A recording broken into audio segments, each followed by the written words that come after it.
बिस्मिल्लाहिर्रहमानिर्रहीम। Welcome to IT series tutor channel. अपने इस वीडियो में हम बात करेंगे डी रेफरेंस ऑपरेटर की और देखेंगे कि पॉइंटर्स के साथ डी रेफरेंस ऑपरेटर को किस तरह और क्यों इस्तेमाल किया जाता है। तो अब तक हम ये तो देख चुके हैं कि किस तरह एक पॉइंटर में हम किसी वेरिएबल का एड्रेस स्टोर कर सकते हैं और उस एड्रेस को हम किस तरह से स्क्रीन पर डिस्प्ले करवा सकते हैं।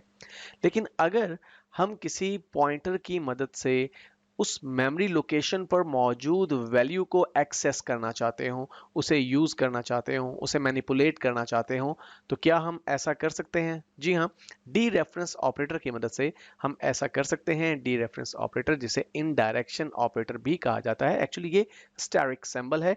इसकी मदद से हम किसी पॉइंटर में मौजूद एड्रेस में मौजूद वैल्यू को ना सिर्फ एक्सेस कर सकते हैं, उसे स्क्रीन पर डिस्प्ले करवा सकते हैं, बल्कि हम उस पर्टिकुलर मेमोरी लोकेशन पर डाटा स्टोर भी कर सकते हैं, डाटा को मैनिपुलेट भी कर सकते हैं। पहले हम एक बहुत ही छोटे से प्रोग्राम की मदद से इस कॉन्सेप्ट को क्लियर करते हैं, उसके बाद हम एक और प्रोग्राम से इस कॉन्सेप्ट को मजीद क्लियर करेंगे। तो यहाँ पे आप देख रहे हैं कि मैंने एक इंटीजर डाटा टाइप का वेरिएबल ए डिक्लेयर किया है जिसमें 20 की वैल्यू स्टोर की है। उसके बाद लाइन नंबर 7 पे मैंने एक इंटीजर डाटा टाइप का पॉइंटर डिक्लेयर किया है और फिर लाइन नंबर 8 पे मैंने पॉइंटर में वेरिएबल ए का एड्रेस स्टोर कर दिया है रेफरेंस ऑपरेटर का इस्तेमाल करते हुए। लेकिन सी आउट ऑब्जेक्ट की मदद से अगर आप लाइन नंबर 9 पे देखें तो मैं क्या चीज प्रिंट करवा रहा हूं? दी वैल्यू स्टोर्ड इज। मैं वो वैल्यू स्क्रीन पर डिस्प्ले करवाना चाह रहा हूं जो कि स्टोर्ड है मेरे इस वेरिएबल ए में। लेकिन इसके लिए मैं वेरिएबल ए का इस्तेमाल नहीं कर रहा बल्कि पॉइंटर का इस्तेमाल कर रहा हूं।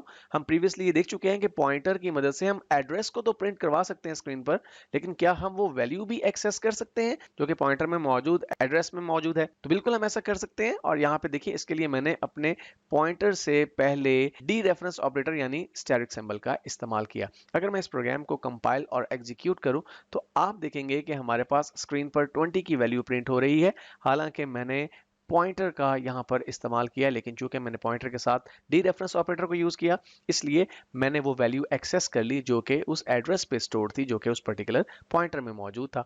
अब हम एक और प्रोग्राम की मदद से देखते हैं कि हम ना सिर्फ वैल्यूज को एक्सेस कर सकते हैं बल्कि हम डाटा को मैनिपुलेट भी कर सकते हैं, चेंज भी कर सकते हैं। तो यहाँ पे मैंने एक और प्रोग्राम टाइप और सेव कर रखा है। इसमें आप देखिए कि मैंने लाइन नंबर 6 पे इंटीजर डाटा टाइप के साथ 3 वेरिएबल्स और 2 पॉइंटर्स डिक्लेयर कर दिए। मेरे वेरिएबल्स के नाम ए बी और एस हैं और मेरे पॉइंटर्स के नाम P1 और P2 हैं। लाइन नंबर 7 और 8 पे मैंने अपने पॉइंटर 1 में एक्चुअली वेरिएबल ए का एड्रेस स्टोर कर दिया और पॉइंटर 2 में मैंने अपने वेरिएबल बी का एड्रेस स्टोर कर दिया। लाइन नंबर 9 पे देखिए, मैं सी आउट ऑब्जेक्ट की मदद से एक प्रॉम्प्ट जनरेट कर रहा हूँ, एंटर एन इंटीजर। अब यूजर जो वैल्यू मुझे प्रोवाइड करेगा वो डायरेक्टली मैं वेरिएबल में स्टोर करने के बजाय पॉइंटर का इस्तेमाल कर रहा हूं और पॉइंटर के साथ में डी रेफरेंस ऑपरेटर यूज कर रहा हूं। तो देखिए, लाइन नंबर 10 पे सी इन ऑब्जेक्ट का इस्तेमाल किया और यहाँ पे मैं अपने पॉइंटर के नाम से पहले डी रेफरेंस ऑपरेटर यूज कर रहा हूं। तो ऐसा करने से एक्चुअली उस पर्टिकुलर मेमोरी लोकेशन में वो वैल्यू स्टोर्ड हो जाएगी जो कि P1 में स्टोर्ड है। बिल्कुल इसी तरह से लाइन नंबर 11 पे हमने दोबारा सी आउट ऑब्जेक्ट की मदद से एक प्रॉम्प्ट जनरेट किया, यूजर से इनपुट के तौर पे एक इंटीजर वैल्यू मांगी और सी इन ऑब्जेक्ट का इस्तेमाल करते हुए हमने अपने P2 नामी पॉइंटर में ये वैल्यू स्टोर कर दी डी रेफरेंस ऑपरेटर का इस्तेमाल करते हुए। लाइन नंबर 13 पे देखिए, हम इन दोनों वैल्यूज को ऐड कर रहे हैं जो कि हमारे दोनों वेरिएबल्स में मौजूद हैं, यानी वेरिएबल ए और वेरिएबल बी में। लेकिन इन दोनों वैल्यूज को ऐड करने के लिए भी हम वेरिएबल नेम्स का इस्तेमाल नहीं कर रहे बल्कि हम अपने पॉइंटर्स के साथ डी रेफरेंस ऑपरेटर का इस्तेमाल कर रहे हैं। तो इस तरह से हम उन दोनों वेरिएबल्स में मौजूद वैल्यूज को एक्सेस करके उसका टोटल स्टोर कर रहे हैं वेरिएबल एस में। तो हमने कहा S is equal to dereference operator P1 plus dereference operator P2। और फिर हमने लाइन नंबर 14 पे सी आउट ऑब्जेक्ट की मदद से एक मैसेज डिस्प्ले करवाया कि first value plus second value is equal to this one. तो इसके लिए भी हमने यहाँ पर बेसिकली अपने पॉइंटर्स का ही इस्तेमाल किया और पॉइंटर्स के साथ डी रेफरेंस ऑपरेटर का इस्तेमाल किया। तो इस तरह से हमारे पास जो स्टेटमेंट स्क्रीन पर डिस्प्ले होगी, पहली इंटीजर वैल्यू प्रिंट हो जाएगी स्क्रीन पर, प्लस का साइन साथ ऐड हो जाएगा, स्पेसिस भी यहाँ पे शामिल हैं।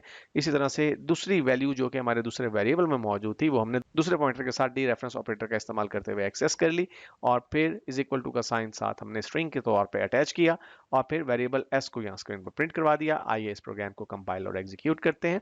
तो देखिए हमारे पास एक मैसेज आ रहा है एंटर एन इंटीजर, तो मैं 25 की वैल्यू एंटर करता हूँ, दूसरी वैल्यू हमसे मांगी जा रही है तो 30 की वैल्यू एंटर करता हूँ। तो 25 प्लस 30 इज इक्वल टू 55। और आप यहाँ पे देख रहे हैं कि ये दोनों वैल्यूज जो स्क्रीन पर प्रिंट हो रही हैं 25 प्लस 30, ये बेसिकली हम एक्सेस कर रहे हैं डी रेफरेंस ऑपरेटर का इस्तेमाल करते हुए। और इससे पहले वेरिएबल्स में जो वैल्यूज स्टोर की हमने वो भी डी रेफरेंस ऑपरेटर का इस्तेमाल करके स्टोर की।